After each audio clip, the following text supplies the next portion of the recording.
Right. Welcome, everyone. Nice to see so many people here today, and I hope you're having a good time. My name is Evertson Croes, and welcome to Stop Wrestling with Your APIs, an introduction to GraphQL. So first things first, I have to say something about myself, because that's how these things usually go. And I'm going to use GraphQL to help me. So let's ask GraphQL about me. So boom. First thing you see, you probably don't understand what you're looking at right now. This is, at the end of this presentation, you're going to understand exactly what this is and what I'm doing. But right now, let's just ask GraphQL something about me. So my name is Evertson Croes. I'm 27 years old, and forgot that I could also ask for a place of birth. Very important. From the island of Aruba, moved here 8 years ago.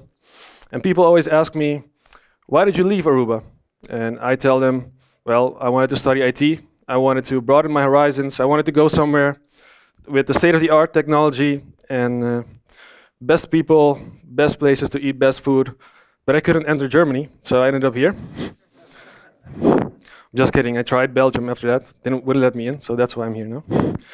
But I've been working at Luminis for 31 months, specifically the Arnhem branch, and I have a few hobbies. Those include playing guitar, video games, and since recently, GraphQL, of course. So that's a bit about me. Let's move on to GraphQL. So what is GraphQL? In order to be able to say anything about GraphQL, we first have to talk about REST. So what is REST? I think most people here know what REST is, but I'm just going to go over the basics, because you can't talk about GraphQL without talking about REST. So REST stands for Representational State Transfer. Of course, most people that use REST forget that what it stands for, and it really doesn't matter what it stands for. It's more important what it does, what it helps us with. So to talk about REST, we need to talk about the client-server model. Client-server model, basically you have one or multiple clients. They send a request to a server, and the server responds to that request with a response. So REST concerns itself with what exactly I'm sending in that request, where am I sending it to on my server, and where, I mean, which endpoints. What happens when this combination of what and where is combined, what happens on the server, and also what gets responded. So what's the response based on this combination. So to give an example, let's say that I have a list of users, and I wanted to create a new user. The way you would do it is, and of course REST goes over HTTP. So you send an HTTP request to the server with the HTTP method post with all the information of the user that you want to create, and you send it to the path/users. So that creates a new user. You can also retrieve all users by just sending a GET request to /users. And if I wanted to retrieve a specific user, I would send a GET request to /user/1234. And to update the user, I would use the HTTP method put with, again, the information that I want to update to that same path. And if I wanted to delete, I would use the delete. Let's take, for example, this very simple data model where I have maybe an online learning course. And I have a set of users that can follow courses. And a course can be followed by multiple users. And all these courses are given by one lecturer. And the lecturer can follow multiple courses. So if I wanted to, let's say, if I'm following REST conventions and I wanted to get all courses, the same thing would apply here, except instead of users, I would set courses. And for lecturer, the same. So this is how you follow RESTful conventions. And this is what I'm going to be using for the rest of the presentation. This is a very simple data model, just to explain GraphQL. Whenever using RESTful routing, you have certain challenges when your data is very connected. So let's say for this simple data model, I have maybe a connection, a user is connected to a course is connected to a lecturer. So let's say that I wanted to fulfill this data need. I want to retrieve all the lecturers for all courses followed by user 1, 2, 3, 4. If I wanted to do this in REST, following RESTful conventions, I would have to have a path like this, /user/1, 2, 3, 4 to get the specific user, /courses, and then /lecturers to get all the information of this lecturer I want. Let's say now that you wanted to do the opposite, then you will also have to create this endpoint on your backend, /lecturer/1, 2, 3, 4, /courses/users, and so on. And it gets very complicated if you have a lot of connected data. Your data is connected a lot, and you have these kind of information needs. So this is one challenge. Another challenge is, because this was only concerned with the lecturer, but let's say now that I also want to retrieve all the data of user 1, 2, 3, 4, and also all the data of the courses that they follow and the lecturer, then I would need to do 3 GET requests to these 3 endpoints. Or as most of us just do, we just break RESTful conventions and we create something like this.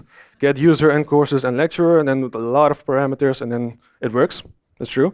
But what you get then is a very custom endpoint, and it's very tightly coupled with the needs of your front end. So you have, whenever something changes on your front end, then you have to change this endpoint. And if you have multiple endpoints, then if you have multiple front ends, then you have to take into account all of that when managing this custom endpoint. So that's the second challenge. And third challenge is overfetching data. Whenever we can look all the way to the right at the lecturer, you can see he has an ID, a name, the age, but also his entire life story. So you can retrieve that if you wanted to. It's the entire biography of this lecturer. But maybe I don't want to show this. Maybe I just want to show the name of that lecturer. Well, in RESTful conventions, if you follow that, then whenever you do a GET on the lecturer, you will get the entire lecturer entity. Of course, you can optimize for that if you wanted to, but following RESTful conventions, this is how it would work. And in GraphQL, we're going to show that it's possible to only retrieve the elements that you're interested in, the fields that you're interested in, and not the entire entity. So recap, challenges that we have in REST, representing connected data in a URL. It gets complicated, and you have to manage these endpoints. You have to do multiple calls if you have a front end, if you have a page that wants to show multiple entities, then you have to do multiple of these calls, or you have some custom endpoint. And you have the problem with overfetching data, which is becoming more and more a problem nowadays, because you have your cellular connection and you want to use as less data over the network as possible. So now that we've talked about REST, we can talk about GraphQL. GraphQL was created by Facebook in 2013. Open sourced in 2015, so it's been going on for 3 years now. And what is it exactly? Well, it helps us solve these challenges, or helps us with these challenges in these ways. So GraphQL, instead of multiple endpoints for all of our entities, we just have one endpoint, and it's /GraphQL. We can do we can retrieve multiple resources in just one network call. And we can also specify what kind of data we want, which attributes we want. So we're not stuck with getting the entire life story of a lecturer. We can just say, for this page, I just want the name of the lecturer. And it looks something like this. On the left side, the QL part of the GraphQL, the query language, it looks like this. It kind of looks like JSON, but it's not JSON. It starts off with the curly braces, and the first thing you'll see is the user. So I'm requesting a user with a specific ID, and I only want the name of the age of the user, and then I want all courses related to this user, this specific user with ID 1, 2, 3, 4. For all of these courses, give me the name, description, and hours of content. And finally, for all of these courses that I retrieved that are connected to this user, give me the lecturers of these courses, and I want the name and the age, but in this case, I could also leave out the life story. And it gets sent to one endpoint, /GraphQL. And at the end, you get back a response. This is the client server. Client sends left side. Server responds with a JSON object, which always starts off with data, and inside of it, all the data that you requested, if the request is successful. So what do we need to make this work? Well, we need a query language, which I just showed you. It was on the left side. We need a schema that tells us what's possible inside of our GraphQL implementation on our server side. What are the things that I can query in this query language, and also what are things that I can't do, some restrictions. We need a server implementation to host this schema, and we need a client implementation that's able to create this query on the left side, and also be able to interpret the data that gets sent back. So that's what we need. So the first thing we're going to do is experiment with a few queries. So I'm going to switch over to this again. So this is showed at the beginning. And this tool is called GraphQL. It's developed by the same people that developed GraphQL. And what this is really a playground to be able to play around with your schema that you made. It's a front end, it's a GraphQL client really, that where you can just perform your queries on the left side here, and you will get a response on the right side. And over here, this is very interesting, very helpful, is a documentation of your entire schema. So you can follow the documentation on the right side, and it tells you everything that's possible inside of your schema. So let's say for a while I remove this and start from scratch, and I'll remove my entire query. So the root query type, it always starts off with the root query type, and that's how you enter your GraphQL schema. So it tells you, when you click on it, it tells you this is the five things that you can enter your schema with. So I already showed how I could look for a person, but I can also just look for all the people. So, and it gives you autocomplete, which I think is really helpful. If I do this, it's not going to work. Oh, it does it automatically for me. But if I do this, it will say it's not possible because you always, with GraphQL, whenever you're requesting an object type, I'll get to that later, what exactly that is, but whenever you're querying one of these object types, you need to at least give one field that you want to retrieve. You can't just ask for object type. You always have to specify what you want. So in this case, ID. And it'll show me there are two IDs, and I can also just ask for name. Oh, name doesn't exist. I think first name, yeah. Right, so me and Mark, just me and Mark. Okay, and you can click further into this document explorer. For example, let's see how a person looks like in here. And these are all the fields that you have that you can ask for a person type. And you can see here, employment. So I can ask for the employment of all of the people. Again, it's going to say I need to ask for at least one of the fields. And it shows me, okay, I've been working somewhere for 31 months, and he doesn't have an employment at the moment. I'm going to switch over really quickly again to the person ID, like so. Now I only have one person, and we can see for this person we can also ask for the hobbies. So it will look like this. Name. You can see the 3 hobbies that I showed at the beginning. And now, because when I click here in the hobby type, you can see I can jump again to person. So what's interesting here is, in my schema, I've instructed GraphQL how to jump from a person to the hobby type. And I've also instructed how to jump from the hobby type to a person. So this means I could ask GraphQL, first find a specific user, give me their hobbies, and then find the people that also have these hobbies. So if I were to say again people here, because this is what it's called inside of the hobby type, and name. Oh, you cannot query. Oh, first name. And let's put last name in there too. We can see, well, there's someone that also has the same hobby as me, and that's Mark. It's probably because it's developed there. And then we can go see, okay, what kind of hobbies does he have? So we can go like this. We can go down, and then you can see, oh, okay, no, let's just move on. You get the point, I think. So that was a bit about queries and how you can, how the development tool helps you experiment with your queries. So this is the graph part of the GraphQL. So we saw the query language, so this is the graph. So whenever using GraphQL, you have to envision your data as being a graph, and you tell GraphQL, how do you enter this graph? So this is a representation of my data. My data might look very differently in my database. Right now, a graph is simply just a list of nodes, these circles, and connectors, which is these lines with arrows. And I've added some text inside of these nodes. The bold text is just to show what kind of type of object it is, and I've added just a string to help us identify it. So what I showed just now is I entered the graph with looking for my specific node because I knew my ID. So I entered here at the green where it showed right now, and then I jumped from a person to an employment. And it's also possible to jump from an employment to a company. And what's very interesting or very important here is that the person type, which you're going to see in a bit, the person type does not have any knowledge on how to jump to the company. One node only knows how to jump to the nodes next to it. So the person type knows how to jump to employment, and the employment type, well, they don't know anything, but GraphQL knows how to jump from one node to the other. And then we went back from the person, we asked all the hobbies. And then here we wanted to get the person. Of course, in the hobby, we also define how to jump to people, all of the people that have this hobby. So that's why this relationship goes both ways. We were able to get this.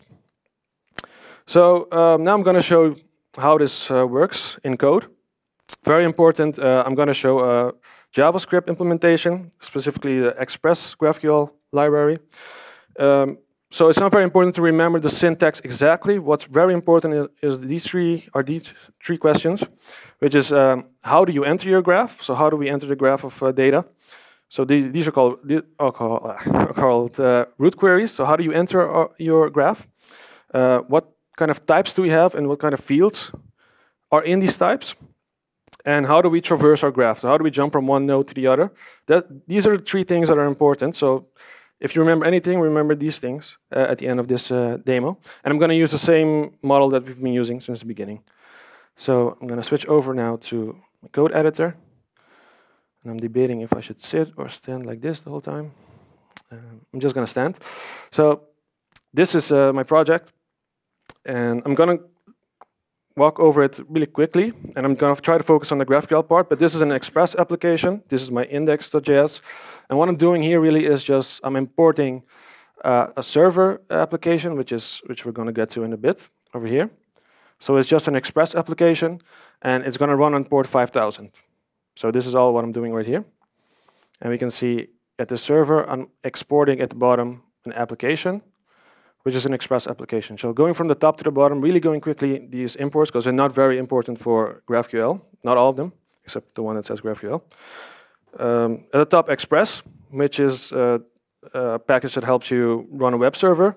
Mongoose is a package that helps me connect to MongoDB, so I can my data is now running on a MongoDB, just to a helper class to connect to it. Models is just my list of models in my database. This is the important one, Express GraphQL, which I require from the Express GraphQL node module, which I'm going to show in a bit how it works. Body parser is just a helper library for Express in order to read incoming messages. And the schema, which we're going to import and we're going to talk about in a bit. This is the most important part of this demo. So moving on to this, just going over this really quickly. This is just a Mongo boilerplate to connect to my database, so not very important. This is the important part. I'm telling Express here, whenever someone does a request on /GraphQL, I want you to give it to Express GraphQL. And we initialize this with two things, the schema, which we're going to look at in a bit. And this Boolean I set to true. This just means whenever I do a GET request to /GraphQL, I want to get that development tool that I've been showing you guys, where I can play around with my schema. So now we're going to look at the schema, which is the most important part. Looks like this. Going again from the top to the bottom, exactly what we have. This is the GraphQL library. And from the GraphQL, I'm going to get the GraphQL schema, which is the base, the root object, you could say, for this entire schema. Again, Mongoose to connect to MongoDB. I have all of these GraphQL wrapper objects that I need. These are specifically for this implementation of GraphQL, so don't pay too much attention to them. It's just a wrapper class that gets used by the GraphQL implementation. In this case, we don't do anything actively with it. And these are just 3 of my models I get with Mongoose to be able to retrieve my data from the database. So looking all the way at the bottom, this is where we export our schema. We create a new schema. We give it the root query, so we're telling GraphQL this is the object that tells you how to jump into your schema. And we also have mutations, which I'm going to skip right now, but we're going to talk about in a bit. So we start off at the root query. And the root query is a GraphQL object type. So all of these GraphQL object types are just types that you create yourself, just like I showed the user, the courses, and the lecturer, but you could create anything really you want there. It doesn't have to be a one-to-one binding with your database. Right? You can expose anything you want, but you have to start off with a root query. You don't have to call it root query, but that's the terminology, GraphQL terminology. And it has two properties, this object. Or you give it an object. It has 2 fields. The name, which is just a name you give it so GraphQL can identify it internally. It also shows up on graphical, this name. And the fields. And inside of these fields, you will get an object which shows you everything that I'm able to query and in all the ways that I can jump into my schema. So if I jump now to GraphQL running on port 5000, I already have this. And if I click here, you can see users, user given an ID, courses, and lecturers, and they return these types. That's exactly what we're seeing here. So I can ask for users, and I have to give it two things. I have to tell them, okay, whenever someone calls users, you have to return this type, this GraphQL type. In this case, it's a GraphQL list. It's just an array, a list of items of this user type, which we also define in our schema. And this is a very important function. This tells GraphQL how to retrieve this data. So inside of here, you return, specifically for this implementation, we return an object or a promise that returns an object. So here I'm just using Mongoose to find all users, but you can literally put anything in here you want. GraphQL is not going to check that you're actually asking a database for data. You could also return a static list. You could ask another REST service for whatever you want. As long as you return an object or a promise that returns an object, and it's going to try to map it to this, to the user type. Moving on here to the user type, the same thing again, just an object type, given an identifier, a name. And here, this is the second question. So the first question was of the slide, previous slide, how do we enter our graph? And the second one is, okay, what kind of types do we have? Well, user type is one of the types, and these are the fields that it has. So ID, name, age, and I can also ask for courses. So let's see if that makes sense. ID, name, age, and the courses. And here, for all these fields, you have to tell it what kind of type it is. So this is a GraphQL ID. Usually, whatever you use to identify this type, we would set a GraphQL ID here. It doesn't matter if it's an int or a string. It's just for internally to be able to see, to identify the types. Name is just a string, and age is an int. And this is answers the third question. How do you jump from one type to the other? So inside of user, I could ask for the courses, and then the same way that we had here, the type and the resolve. Again, we have the type and resolve inside of the user type. So this tells GraphQL if I already retrieved the user, how do I jump to all of the courses that are related to this user? So here I define the type, the GraphQL list, which is a list of course type, which is again something we define in our schema. And here the resolve function, it has parameter. It also has it here, but I'm not using it in this one, and you can see it being used here. And what this is the object being returned in the root query in this case. So the root query returns a user, and then it tries to run this resolve function with that object. So that object has an ID in this case, and I have here the logic. If I have that ID, then I just have to give it to the logic that can find all of the users related to this, all of the courses related to this user. And then it will do that, it will run that whenever I run this query. So whenever I run people, or people name, or maybe that's not so, oh, sorry, users.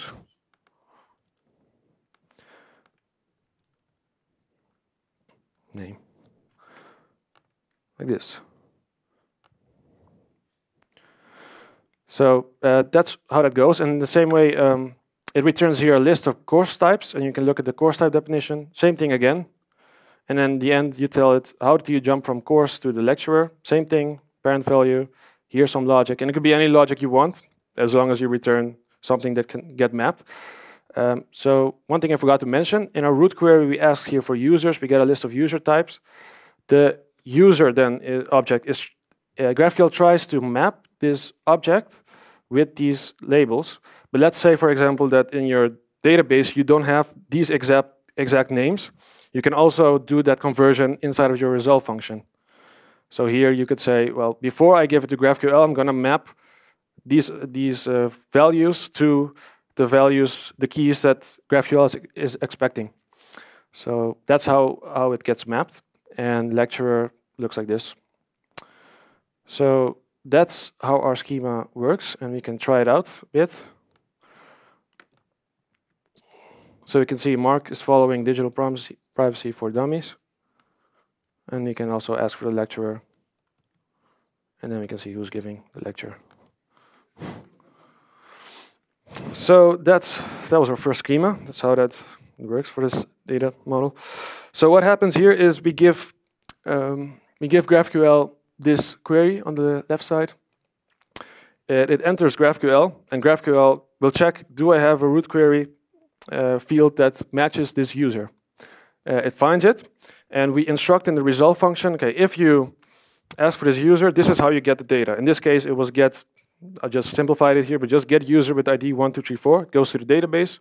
Database returns the user, and then it tries to map it to the user type that we defined. At that point, it tries to resolve the courses field. And we've also instructed GraphQL, well, if you have a user type, then in order to get the courses, I need to ask my database again, get courses for user 1234. Then we get it back to the database, it maps it to the course type, and then at the end, it sets it all into a JSON object, and that's what gets returned. But also, our data could also look like this, which is just more Mongo-friendly, I guess, which is everything in one collection. It's one user collection, and the courses is just a list of embedded documents in courses. In this case, the first step looks exactly the same. We get a user 1234 from the database, but this user object already contains the list of courses. So inside of a user type, we would just say, well, you already have these courses. You just have to do user.courses, return that, and then you have the list of courses, and you map that to a course type, and you get the same response. So this is basically, it doesn't really matter if it's this or whatever is on your database, as long as you instruct GraphQL how to get the data back. You can play around with this. But also, I've only been showing how to get this from a database, but you could also get it from multiple resources. So you can instruct GraphQL to not only get from a database, but it could also get anything that's running locally, any member variable, any variable running inside of your server, or you could ask another REST server or another GraphQL server. Anything's possible, and as long as you return an object that can get mapped to the type that you defined. Of course, up to now, we've only been talking about querying the data, of course, but we also want to manipulate the data. We want to create, update, and delete. So there's also some, these are called mutations in GraphQL. And you must always return at least one field of the mutated object. It's just a requirement for GraphQL. And one thing here is that you don't really have any advantage when using this. So I mentioned at the beginning 3 challenges we have at REST, and if you're using GraphQL for querying, then you don't have these challenges as easily. Here it's just you don't really have an advantage. You just call a mutation, and it happens the same as you would do a post or a put request on the back end. You just give it to the same logic. It looks like this.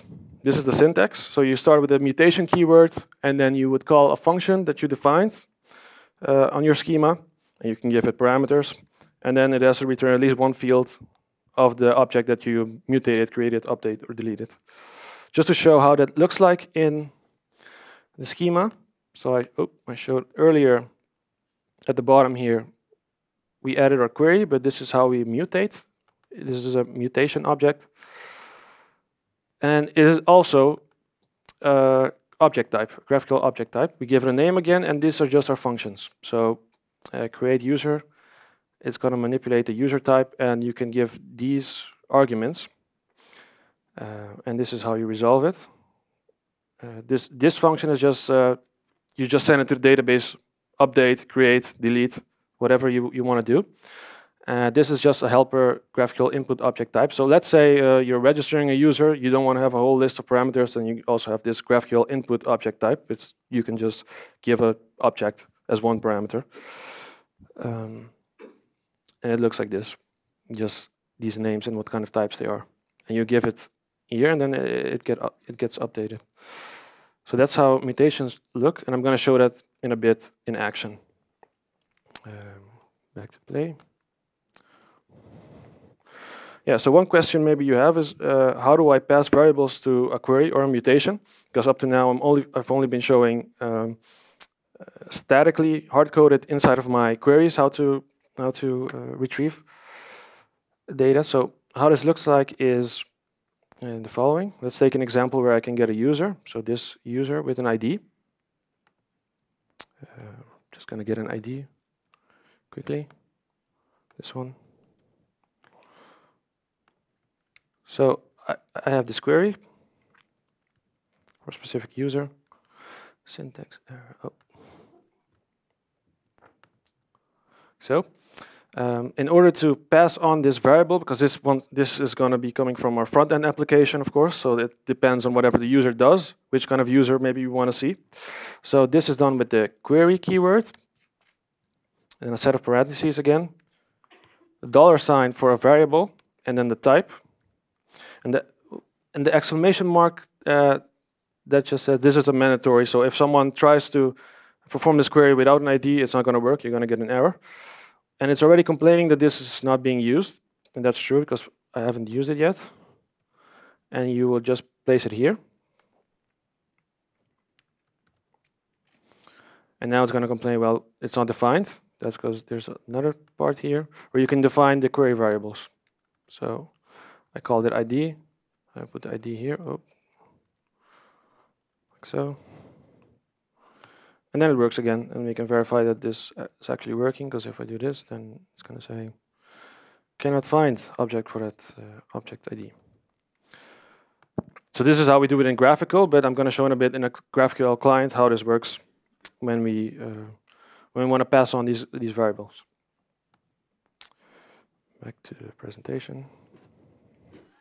So this GraphQL server implementation that I just showed is specifically JavaScript, specifically the Express GraphQL library, but it's also available in all of these languages. Very important, the schema is not configuration, it's code, so you can't use one in the other.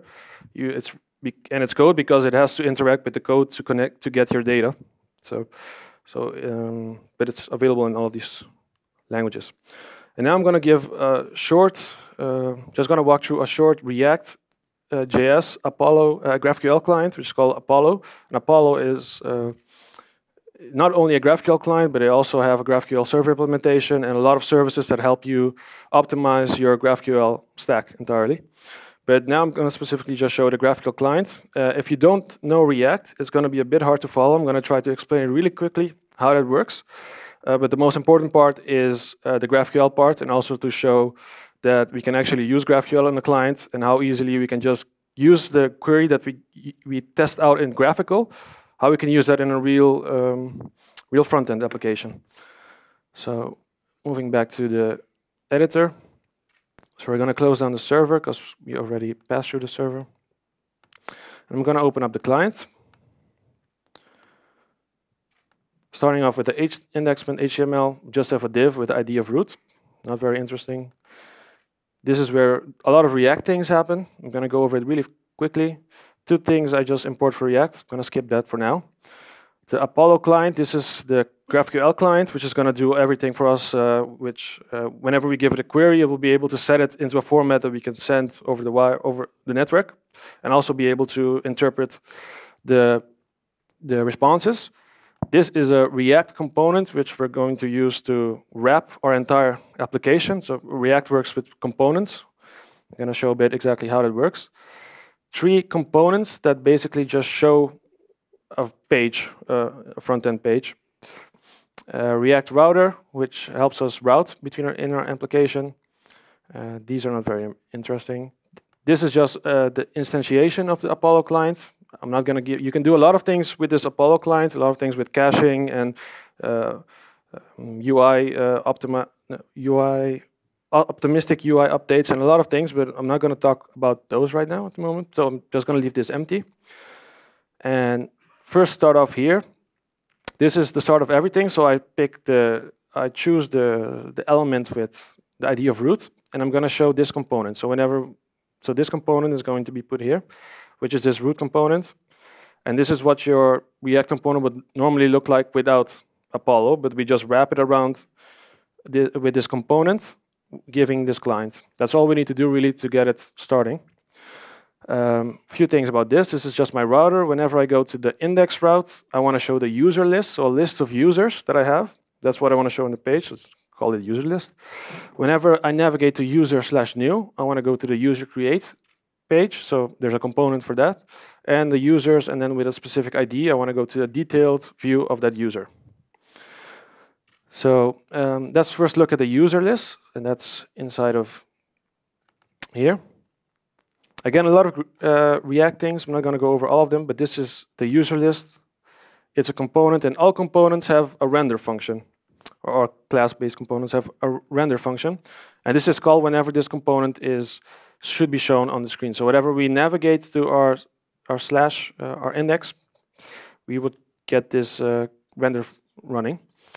And it's just, in the first case, it's going to check this.props, but that data, is it loading? This is something that gets set by GraphQL, by the Apollon library. This.props is just really a set of properties for this component. Think of it like a scope variable for Angular, for example. Data is then used by the Apollo client. Here is where it's going to set all of the variables that we need, based on the input, the response we get from the backend. So initially, this is going to get rendered, and GraphQL is going to call a query. And why does that happen? It's because at the bottom here, we bind this component with a specific query. And the query looks like this, which should be familiar, which is just give me all of the users, give me the ID and the name. And this is just a helper function to help to convert this query into something that the Apollo client can use. So this means that every time the first time this component gets rendered, this query will get executed. And whenever this query is executed, this component will re-render with the new data. That's all it does. So whenever it gets re-rendered, this will run, and then we have this function, helper function, render users, and all of the response data will be set on this, which is this component, .props, set of properties, .data, .users. And here I just map over these users, and I have the ID and name, and I just make a list item. And whenever I click on the user's name, I want to go to users and then the specific ID of this user. To show this in action, this is the list of users, and we can look at the network call. So whenever I call this, it looks like this.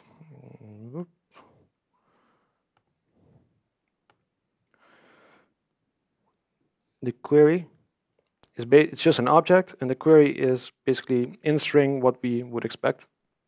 And the response is just JSON, data, users, these two users. Closing this back. Now to take a look at what happens when we click on one of these users, we would, again, clicking on the user/ID, I would go to the user detail. The same ID again, user detail is a component. It has its own render function. It's going to show some things. It's also bound at the bottom here, except for one interesting thing, and this syntax looks a bit crazy. But the only thing that we're doing here is whenever we call this query, we want to also send some variables, which is what I showed over here. These query variables. I want to send the ID in, but I want to send it also with the ID that is retrieved from the URL at the top. So this is available in props.params. That's just React, and I can obtain it here. So I'm going to send whenever this component is rendered, just call this query with this ID, and this query looks a bit more complicated, but this is what we saw earlier. This with the $sign, and it will substitute this correctly when it reaches the backend, which I'm going to show in a bit how this looks. I'm going to show right now. When I click on this user, I'm going to get information about the user, information about the course, and information about the lecturer, all in one call, which is what we started this entire presentation with, which is not possible by default in a RESTful routing, following RESTful routing. So if I do this, we can see that we're doing, again, important, a post to the same endpoint. Query looks like this. It still has this $sign, but the variable being sent is the ID. And whenever it reaches the backend will know I need to substitute this, and this is how I will get the right user. Closing this. One more thing. The last thing we have is this red button. We can create new users. So that's inside of the user create. Again, just a component. It has some helper function. It has a render function. Not going to go into this too much. The important part is I have here a mutation. This time I decided to just put it here instead of a file. And it looks like what we would expect. So again, the same $sign giving the types. and we would bind it at the bottom here. The difference is now that we're binding a mutation and not a query. And what this means is this mutation is not going to run every time we render this, because that would be crazy. Every time we render this, create a new user. But instead, it just maps it to this.props.mutate. So it's available here to use. And this would look differently if you were doing using Angular. But this just means that whenever I call this.props.mutate, it will run this mutation.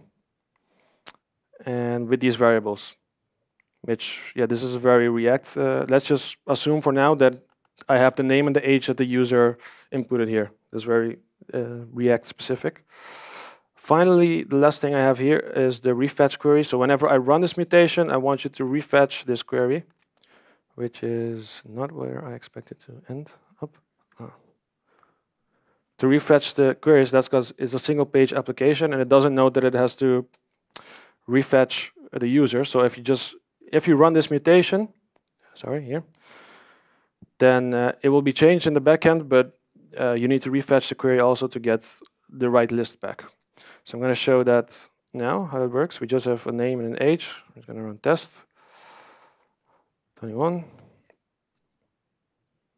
And now moving to error handling in GraphQL. So GraphQL, whenever there's an error with your query, because that could happen, it's not perfect.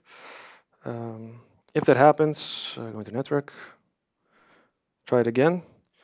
In your response, you will not only get data, but you will also get the errors and a list of errors. In this case, it's just a list of 1 with the message uh-oh, and it's not working now because that's how I programmed it. So that's expected.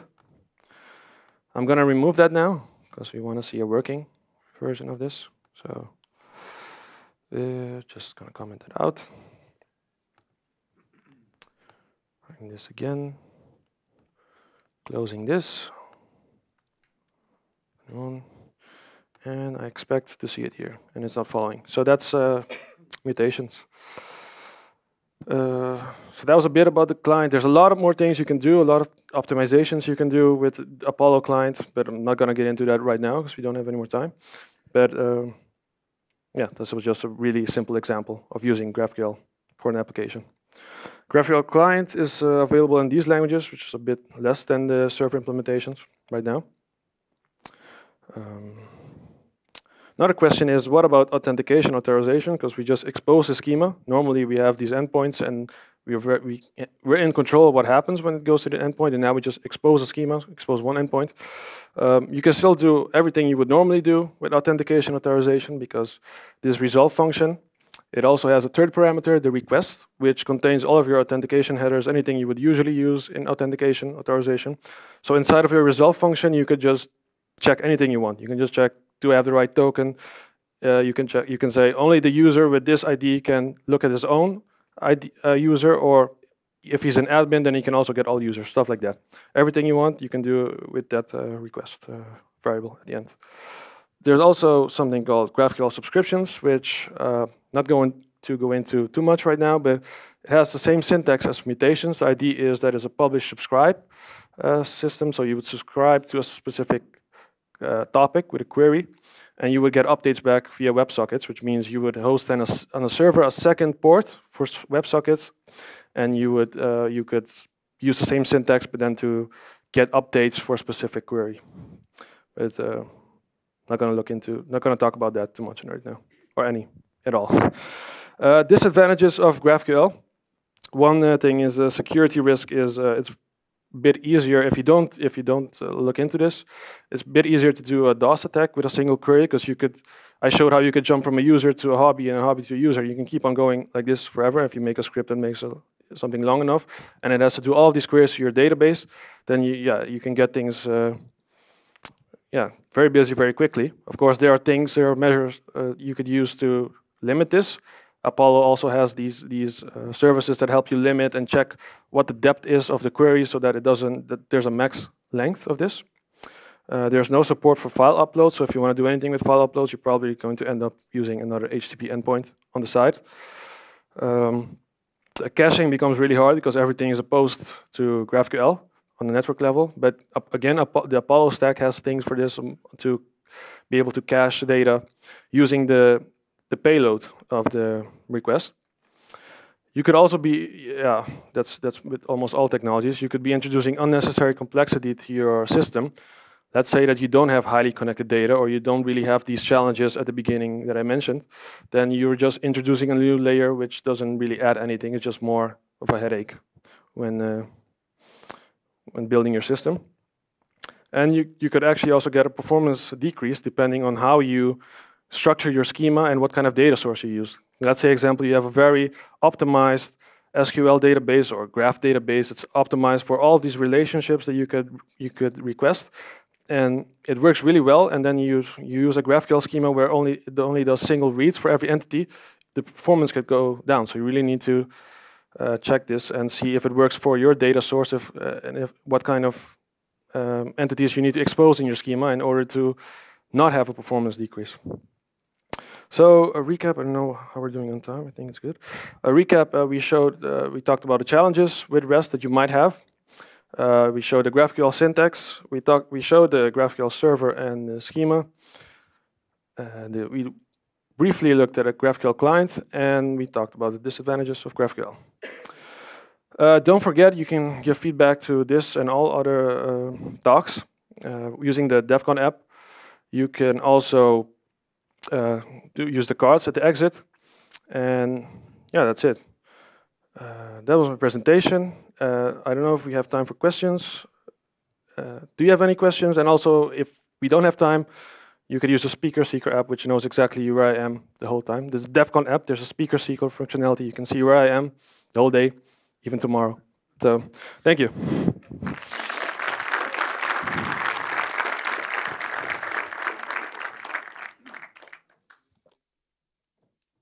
Oh, yes? Two? No, not familiar with it, so I think it's going to be hard to answer that question.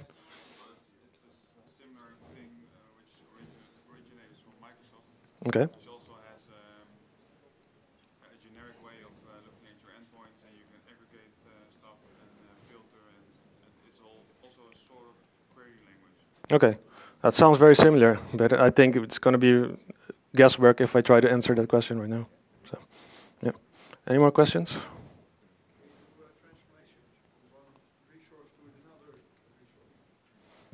Transformations from one resource?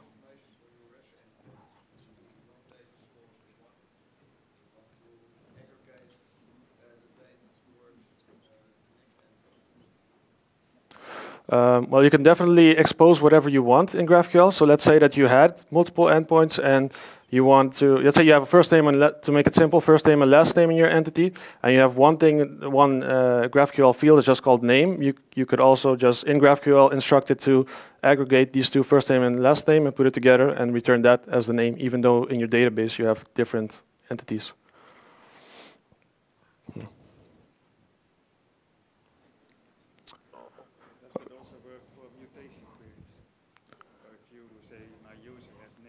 Mm-hmm. And I want to, yeah. to update it. Yeah. How will it split between that name?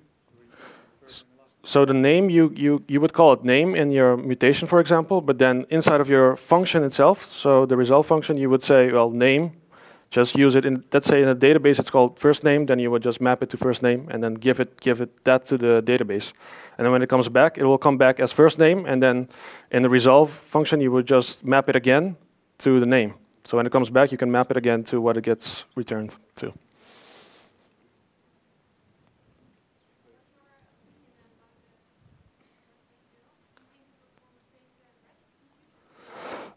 Yeah, good question. I think in certain scenarios it will help. I don't know if it will replace REST. It depends on how many people adopt it.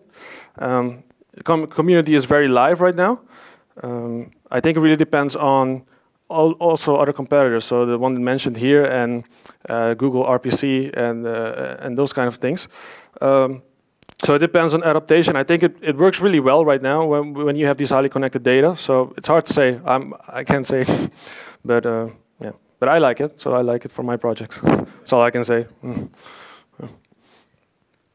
Yeah.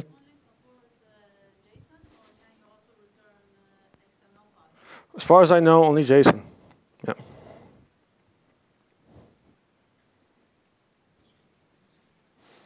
Yes. Is there any convenient way of optimizing your database? Because you, for example, have to figure out which indexes to place on your tables because the relations are maybe different in your database than in your schema.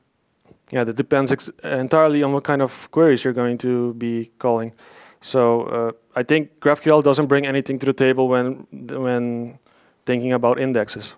So I think I think the story remains the same. Indexes, you put indexes depending on what kind of queries you're going to ask, and GraphQL is just a layer inside of it. But eventually, you're going to do your same queries you're going to do to your backend. So it depends on how you create your schema, which kind of queries you're going to do. So if you still want a very optimized query, you don't have to do these entities, users and courses or lecturers, but you could also, if you wanted to, make a user course lecturer type, and then it just runs this complicated query, which is already optimized and has the right indexes in the database and everything. So it really depends on you. So you don't have to call these single entities, but then you would be losing part of the advantage, but you would still it's like normalizing a database, right? So you can make these decisions if it helps you in your scenario. Yeah, I'm just looking at. I read a little thing, a little bit about GraphQL, Mm-hmm. and you didn't really specify that, but that also mentioned that the dependency of the front end on the back end becomes less and less. Yes. But if I'm making very generic endpoint like this, and I'm making certain queries that are not optimized yet, then I still have to do some custom stuff on the back end to support the front end queries. That's true. Yeah.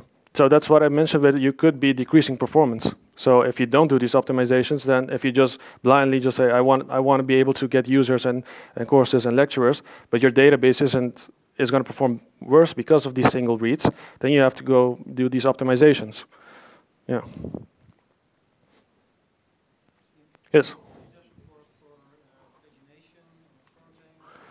Yeah, the same support I would say with REST, because you could send you would send the page number and the max items in a page. You would just send it in a variable. So whenever you query, you could also just give variables.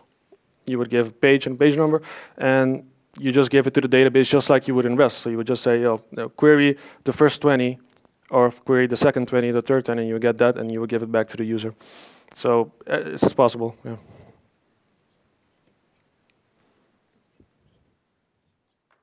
No, thank you.